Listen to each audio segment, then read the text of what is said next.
Dear Mrs. May, James has suffered a terrible back injury, wrestling a lion. He will be home in maybe 5 years. Please send money. Yes, now I've got a siren.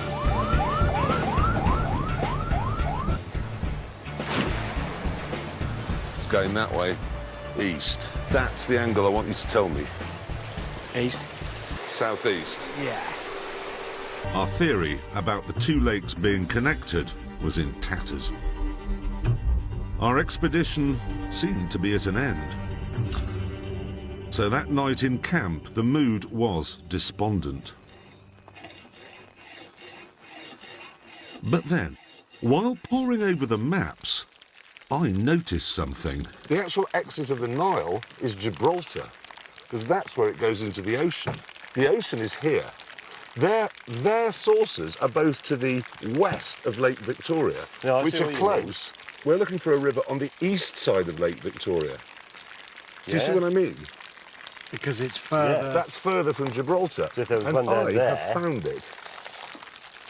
Gentlemen, the actual source of the Nile is around there.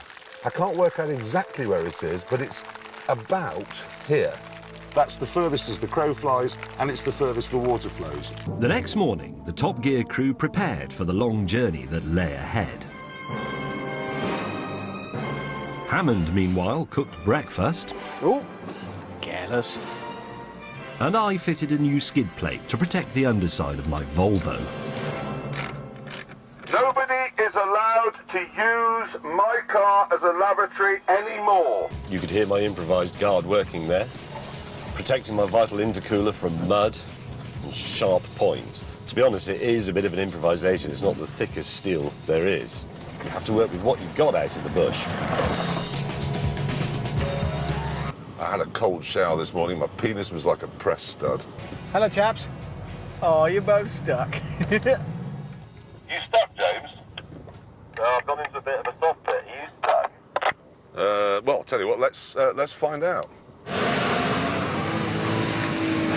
Oh, come on! Oh! Oh, wow, this is very, very pretty here. Double bash plate's earning its keep today. Oh, cock. Oh, ow.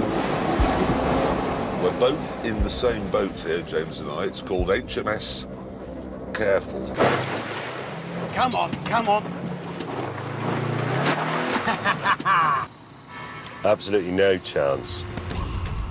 Annoyingly, I had to ask the agri-yob to come back and help.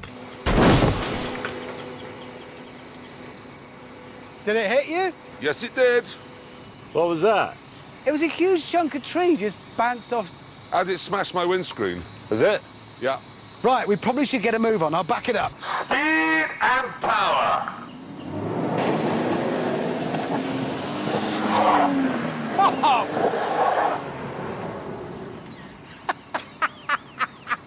Having freed Jeremy, the men started to build him a new road. I wouldn't do that bare feet. I can't watch. We hoped that that would be the last of the mud. But as the day went on, it got even worse. And then, to add to the misery, I discovered there had been treachery. How long's that been there? Grief. You must have Hammond, I know what your panto face is. gouged the... Hammond, where is that? What are those big, really big things? Hammond, Because they could rip steel. It is from my... I know it's from my door. Well, you're not using that bit, and it was more useful on my car. You didn't even notice. That's it. That's it. Can you give me a tow? No! Thanks to my door, the Volvo had survived the ordeal. Hammond, keep moving. I can't stop. I can't do hill starts anymore. Keep going. This has to be one of the toughest days we've ever had on Top Gear. And there was still more than 500 miles to go.